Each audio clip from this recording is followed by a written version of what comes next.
Welcome to the Dirty Side of Leadership podcast with Ron and Kristin, where leadership meets entertainment. This podcast features stories with names and certain aspects that have been changed to keep submissions private. Enjoy the show. Welcome back to the Dirty Side of Leadership podcast, where leadership meets entertainment. I'm Kristin, and alongside me, as always, is my studly co-host, Ron, who once again has written his own intro. I don't know what you're talking about. Yeah, I'm sure. Ron, we're going to be together in December. Tell us about that. Yes, we're going to have an amazing conference in Summerville, South Carolina. We have got dynamic speakers. If you're into true crime, we've got Ross Swope. He is the former chief of police for the U.S. Supreme Court, but in his career, he did everything from being the deputy of the D.C. Metro. He did murder investigations in Scotland Yard. That's going to be amazing. We've got a specialist in AI and how AI can impact your business and help you. We have so many great speakers. We've got a new one that's going to be speaking on, she started a nonprofit and got bicycles for kids and ended up on the Steve Harvey show. We get the great Kristin Sokoloff's going to tell you how to max out your social media. I'm going to give body language secrets that I did not give on the podcast, Kristin. So he's been withholding. It's action-packed. Yeah, it's going to be great. And I think what I like about it so much is that it's versatile. And so there's something there for everybody, no matter what industry you're in or what your interests are. There's something there for you. Absolutely. And, I'm excited to see you in December. I'm bringing two of my girlfriends with me. It's going to be fun. They're excited to drink wine together when we go into Charleston for the first time. I hear it's a beautiful city. Yeah, it's beautiful. Yeah. Everyone pray for me. I think I'm going to have to take Kristin and her friends around. So I'll be easy like the now. Uber. I'll be I'm the like Uber a grandma. driver. I just drink one drink max. Hey, if you're friends. interested in tickets, visit forward with the number 4 WARD operations.com. Early bird seats are available. We would love to meet you there. We'll probably do a podcast while you're here, Kristin. I'm working on getting the split mics and all of that stuff. Yeah, that'd be a very smart thing to do. Different vibe when you're just sitting there together. That's right. So, folks, as always, we have an interesting topic. Now, there's a relatively new medium that's giving the legacy media and other forms of entertainment a run for its money. And as a matter of fact, you are either listening using that medium now or watching it on YouTube. So let's rewind here a little bit. Last week, when Joe Rogan, the #1 podcast in America, I do want to say here, I have heard some sources say that Tucker surpassed him, but I think they kind of go back and forth at this point. But Rogan has held that spot for a long time. He interviewed Donald J. Trump, and there were 26 million views in the first 24 hours. And that's with censorship. A lot of people know that YouTube was making it to where you weren't able to go and view the YouTube video and all sorts of funny business there. Crazy. But it's, really just if you're looking at the influence and growth of podcasts, we thought it would be a great time to research the history and look into the future of podcasting. Yeah. And so I want you to brace yourself here. Okay. Let's think about this. There are 4.19 million registered podcasts to date. That's a lot of podcasts. We have a lot of competition, Ron. Yeah, no kidding. However, it is important to know that although there are thousands of new podcasts starting every day, 33% do not make it over 10 episodes. So, Ron, we should give ourselves a pat on the back for that. We did it, whether they like us or not. Oh, my gosh. But it's pretty wild. Some people make podcasts where it's literally just like they're going to do a series. A lot of times true crime will do this. There's 10 episodes about one murder, and so they just leave it. They make it and they leave it and that's it. It's not an ongoing podcast. So there's so many different types. But with these kinds of numbers, we thought it would be a great discussion topic. Yeah, absolutely. So let's make sure I got this straight. We're doing a podcast to explain podcasts. Is that what we're doing? Yes, exactly what we're doing. I was really excited about this because there were things I didn't know. And we talk about things like podcasts all the time, but we really don't know the origins and how it came about. So cool topic, great timing. So talking about podcasting, there's a lot of information that we don't know. So let's take a look back. Originally, the idea of what became known as a podcast would have been best described as on-demand radio.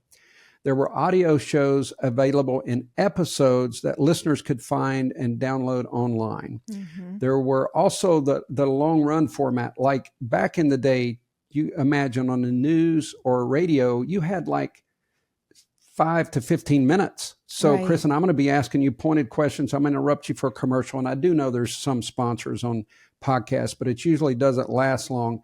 But you used to wait up to 3 minutes. I used to get so angry when I was watching Batman, my favorite show, and I'd have to wait for all these commercials. So this long format became something that people were intrigued with because you actually could get to know someone and get to know a lot of information. Well, just look at the interview with Trump. That was 3 hours. It's a 3-hour interview. Yeah. And that's it was long form. It was intriguing for sure.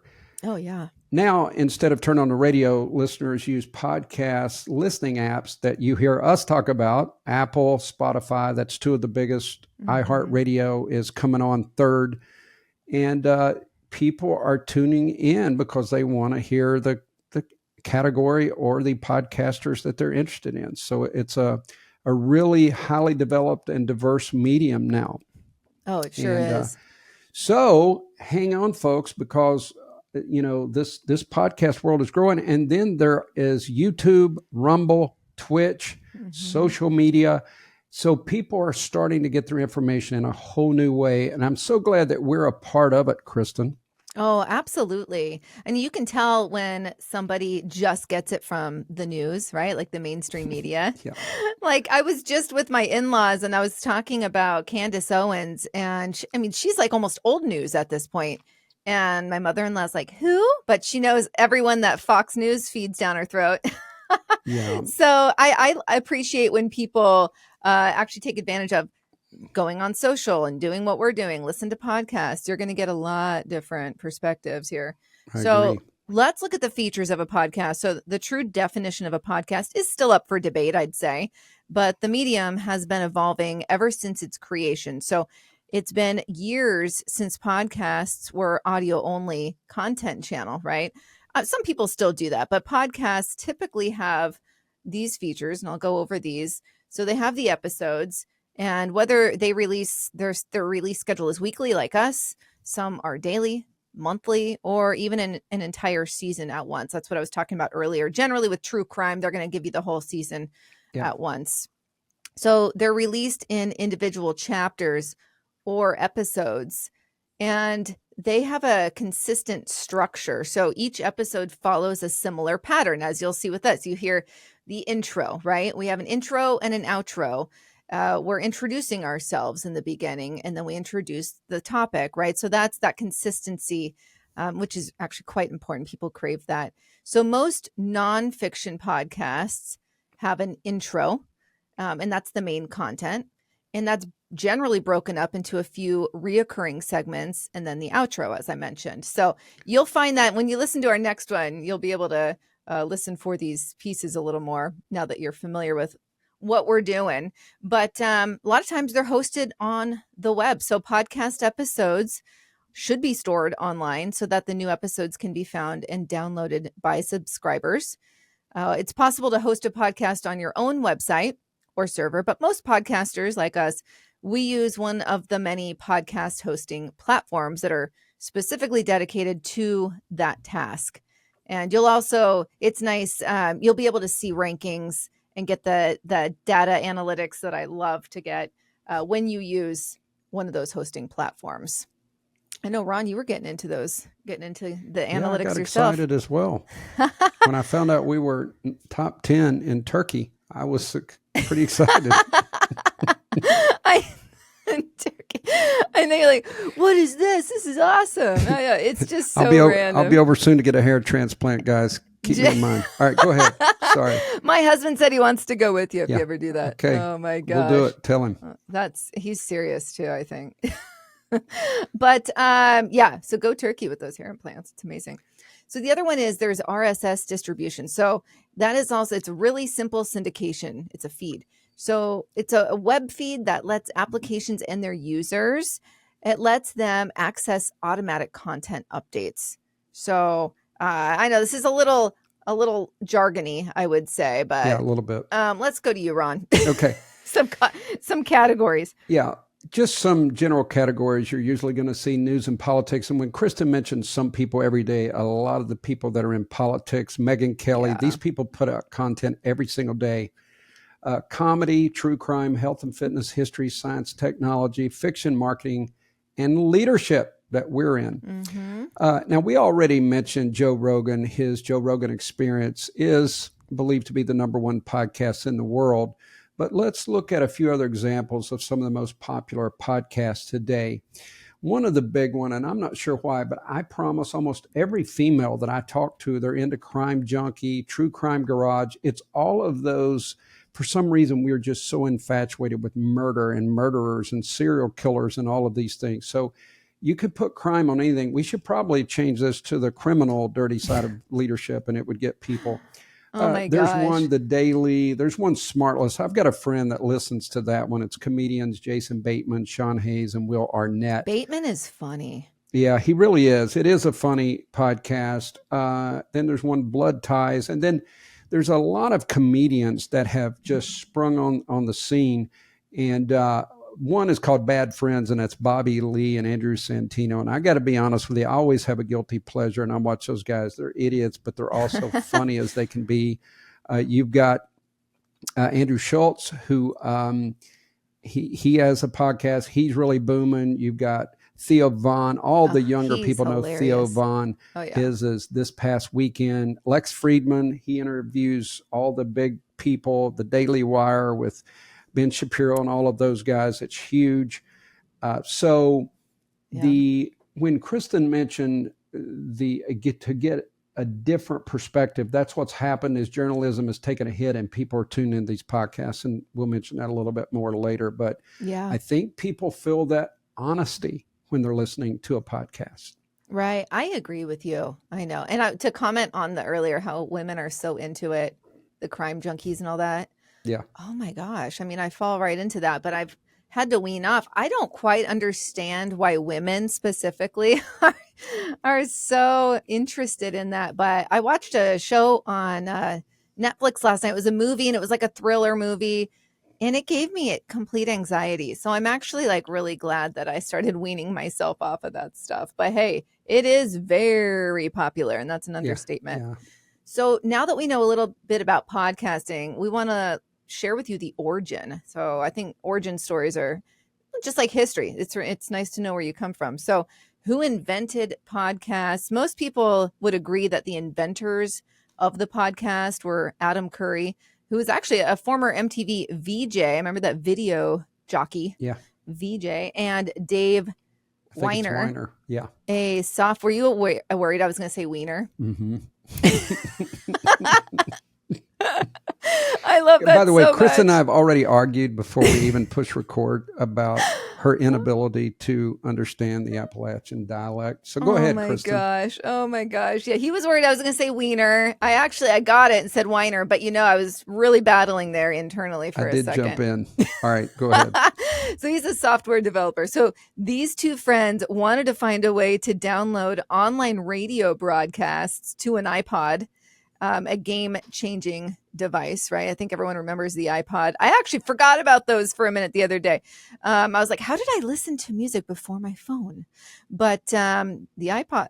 So that had been released a few years earlier. So that was in 2001. I still remember getting my first one.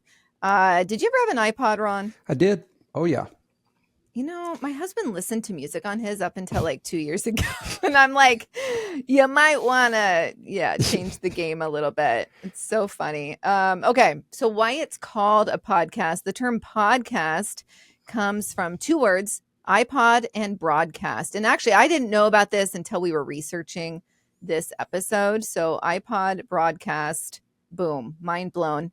So given how the medium got its start, the name makes sense. So the podcasters, Adam Curry, he was the old VJ, and Dave Weiner, not Wiener, used an RSS, which really simple syndication aggregator software, along with a program that Curry invented called iPodder to extract audio files and transfer them to an iPod.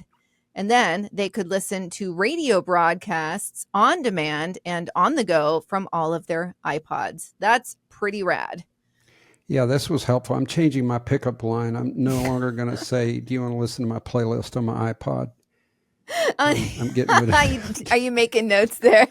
You're like, oh my goodness. What was before gracious. Facebook? What was the other one called? The other platform? What was that? MySpace. Is the MySpace. best. Anyway, sometimes I do that for a joke. I go, hey, follow me on MySpace.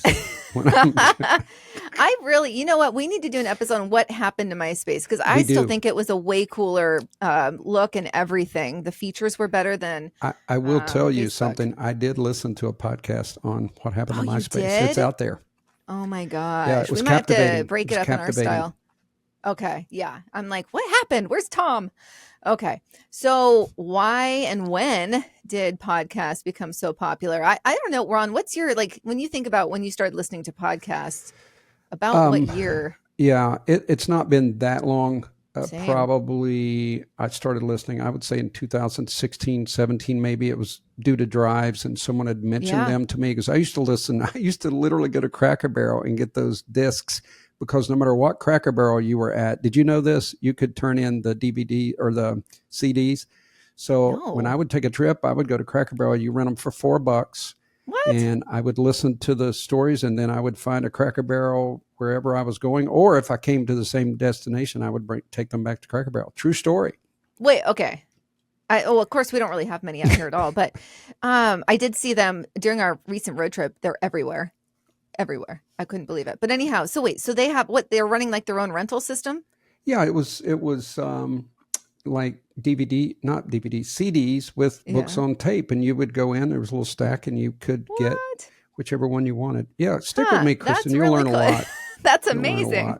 lot. I didn't start listening to podcasts until probably 2019 or so. And I started listening to like when keto first came out, or what, I guess I shouldn't say first came out, when it started getting really popular. Yeah. So that's when I started listening. But I haven't Kristin, gone back. I don't want to be redundant, but literally as I evolved, I started listening to different things, but then I got over into leadership. And a lot of you know this that have been listening to us. So I'm going to be very brief. But Kristin mentioned a format earlier, but I did notice in leadership, they were all the same. They went into why you wrote a book, tell us about yourself, and it would be 15 to 20 minutes. And I kept getting more and more frustrated. And that's when I ended up on your streaming TV show, and I wanted a female co-host, and that's how this came about. The format that we chose was we research, so you don't have to, and we provide you information and our perspectives. And I think it's different than most other leadership podcasts, and you can check us on that. Yeah, absolutely. Yeah, we've made little tweaks, but I love our format. I definitely think it's just it's real and refreshing. And that's what I'm hearing from our listeners as well. So let's go into why podcasts are so popular today. I talked about versatility earlier, that's something that's really attractive to me. That's exactly what podcasts are. You can listen to your daily news podcast while walking the dog, doing dishes. My routine is I listen to a podcast while I do my makeup in the morning, right? Like that's my 30 minutes. And yes, it takes me that long. That's my 30 minutes of please let me just be alone and listen to my podcast. Right. So, that's how I do it. It's really, you find these times where you have a little, break in your day and you can be informed. And so I appreciate that it's there when you want it. And the medium, go ahead. No, that's all right. I was going to jump on into the timeline. Yeah, do it. So let's look at that timeline. I know we've told you it was around 2004, 2001, the podcast came out, 2004. People began to download those audio files and things started coming together. So let's just go through a quick timeline. January 2004, Adam Curry, Dave the Wiener, invented podcasting. Oh, he really is going to appreciate that. The next month, sorry, Dave Weiner.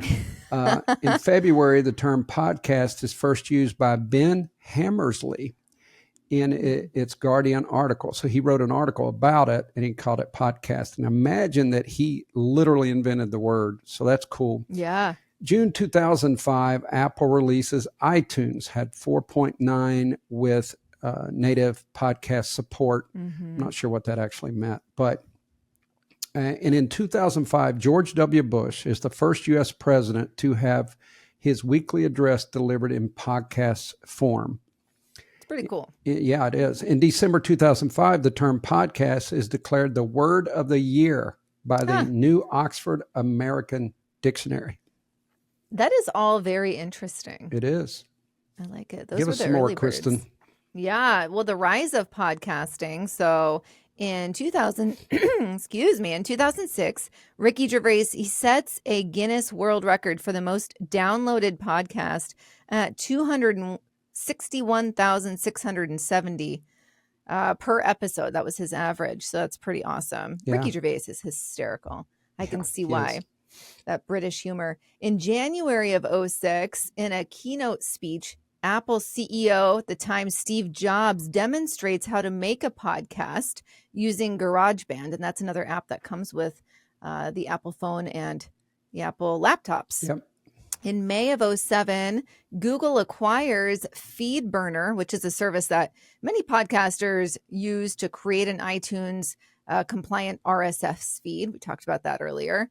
And then jump to September of 2009, Mark Maron launches his popular comedy podcast, WTF, with Mark Maron. So that's in 2009. Let's talk about 2012. We're jumping along here. Edison Research reports that 29% of Americans have listened to a podcast. You and I weren't in that mix yet. This is 2012, but it was increasing.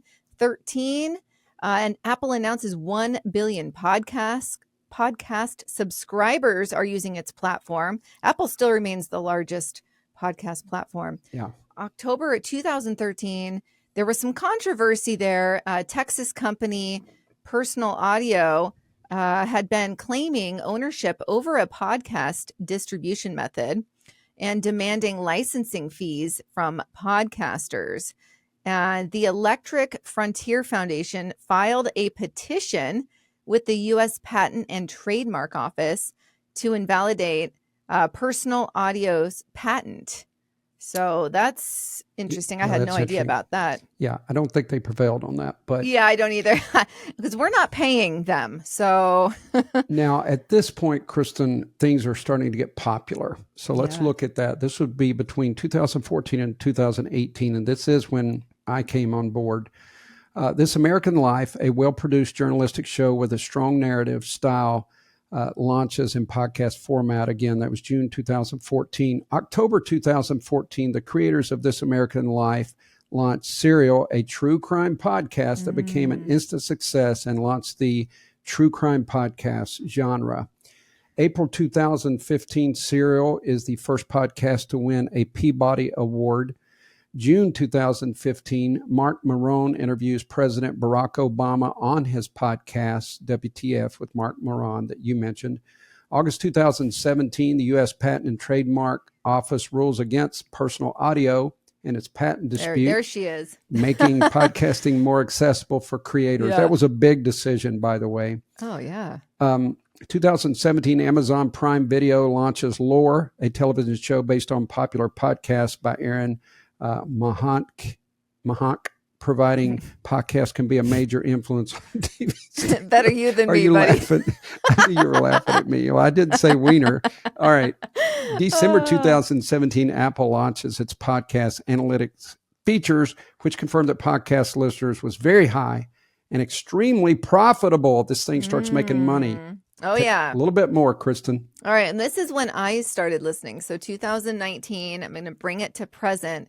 Podcasting is siloed into major streaming platforms and podcast networks. So in February of 19, music streaming giant Spotify, that's our number 2 download platform, acquires podcast networks. And it was a $340 million deal. And they established Spotify as a major player in the podcasting space. It still is. Yeah. February of 2020, Spotify acquired popular content powerhouse, The Ringer. In July of 2020, SiriusXM acquires podcasting app Stitcher. And that was a $235 million deal. July of 2021, Spotify signs a $200 million exclusivity deal with top podcaster Joe Rogan. And Kristin, we need to step it up. I'm needing one of those deals from Spotify. Oh, I know, up to right? 200 million. And It's on its way, I will Ron. give you 20%. Go ahead. Oh, generous. In October of 21, Spotify overtakes Apple as the top US podcast platform. Now, when I said earlier that Apple is number one, it's number one for us when we look at our analytics. Yeah. But Spotify overall. And I also think, it depends on the country as well. In August of 22, Twitter announces that they will be bringing podcast into the Spaces feature. So if people don't know what that is, that's basically where you can live stream. Think of it as live streaming rooms. So that's what Spaces is. And then in August of 22, YouTube releases a podcast destination page. And anything that really doesn't fit those qualifications may not be considered a podcast. Like, would you say YouTube is considered a podcast? Well, and that's kind of up for debate because Right. remember when Chris and I started this, we were researching and we came across the word vodcast. And that's a video podcast, but it didn't really stick. So some people call it virtual podcasting. Some people just call it videos. But we know that YouTube either shows highlights or Chris and I actually show our podcast on video. It doesn't help us with our podcast ratings, but it still gives people an option. Yeah, exactly. So it's pretty interesting. YouTube is a search engine and a host for videos of all kinds. So many content creators, including podcasters like us, have YouTube channels like Ron was just talking about. We have a YouTube channel where you can go and you can actually watch us, right? Mm-hmm. To Ron's point, we need those listening. We need the numbers for the audio to be higher. So please make sure if you're watching that you go in and actually watch it from either Apple or Spotify or wherever you get your podcast. But YouTube is a great place to be able to watch the conversation as it's happening. And it isn't discoverable by the major podcast directories, YouTube that is, like Apple Podcasts. Yeah, it is a little standalone. Yeah, but, it's in its own little silo. Yeah. But really interesting stuff. Yeah. I want to go over some FAQs. Well, I want to cover this one little paragraph that I wrote for you, Kristin. With mistrust of legacy media, fewer cable subscribers, the decline of Hollywood, and the reduction in traditional radio listeners, podcasts appear to be the medium of the future. Mm-hmm. I wrote that for you. Oh, I'm sorry, Ron. I skipped past it. I'm going to move on down, Kristin, because most people know that you either go to the App Store, download Spotify, or on your Apple phone, you've got Apple Podcasts. So it is easy to do. Now, the navigation is different. It took me a while to get accustomed to it. But once you do, I work out with a podcast or music, and I don't get interrupted. If you're playing YouTube, sometimes when you walk in, because it's web-based, you walk in somewhere and it'll be spotty. Yes. But man, podcasts, once they get going, they get going. So some people have asked, what's the charge? And there are people who are monetized through advertisers and sponsors. Mm-hmm. So you can pay, and they usually, like Wonderly, if it's one of the big platforms that has thousands of podcasts, you will get early content, extended content. They do things. There's a Patreon page where you can donate, and usually you get special either merch or something else. So that's something that a lot of podcasters are doing. And Kristin and I, we do this for free. She's even sending free t-shirts for people to rate us. But at some point, if we continue to grow, certainly we would be open to sponsorship. We just don't want it to take up too much time on the podcast. So, but, if Spotify offered me 200 million, I would probably have to say yes, Kristin. Of course. It's wild. I was going to say this earlier when we were talking about radio. Radio is so expensive. That's why so many advertisers are taking it to podcasts. For instance, I just recorded a radio commercial for, I do it for local politicians for free. Some of my friends say, hey, can you do this? We need a woman's voice for the ad. The thing is, it's wild. It's 15 seconds because it's so expensive, and your lungs are completely empty because you have to have the influx and all of that. So radio is very, very expensive. And so I completely see why advertisers are looking at podcasts, and also just with the popularity alone, it makes a lot of sense. So agreed. It's definitely on the horizon, but we won't let it gunk up the the message. No, that's right. So here's a few terms, and then we're going to kind of draw this to a close. But they were first earlier called radiocast, then they've been called webcast, video podcast, vodcast, audiocast, live stream, and of course, podcast itself is the prevailing word that is used to describe these. But folks, here's what we're saying. If you decide you wanted to start a podcast, we do think it's on the rise. You need to definitely have a theme, a topic. You got to know a category. And we have a producer. We're blessed to have a very good producer named Stephen. Yes. And he puts this together, but it's really not that difficult. It's a beautiful thing. It's like social media. People can actually do a podcast. Now, Kristin and I are both big thinkers. I mean, that's why we work together. So we wanted to have an international podcast. We want to grow, but it's still a fun thing. I had some friends who it was just two friends and called Whistle Pig and the Bear. That was their nicknames. And they did a great podcast. They did probably nearly 100 episodes or 75, 80. I don't remember, but it had kind of run its course. And that's a fun thing to do too. And they had a decent listener base. So it's something to think about, but you can trust this with the media and people not trusting the media. Hollywood is in shambles. So many things are being released. We covered the P. Diddy scandal and more stuff is happening. So people are losing trust in Hollywood and Disney and all the things that's being put in front of children. We can assure you that podcasting is that medium that's not being censored like everything else.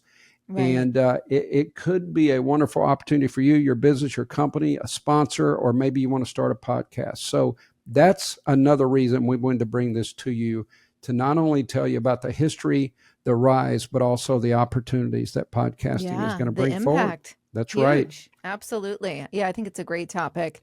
And we learned while we did it. Yes, we did. It's fantastic. All right, everybody. Be the leader you're meant to be. We'll see you next week. The Dirty Side of Leadership podcast is brought to you by Forward Operations. If you'd like to book Ron or Kristin for speaking events, training, or executive coaching, visit forwardoperations.com. Be the leader you're meant to be.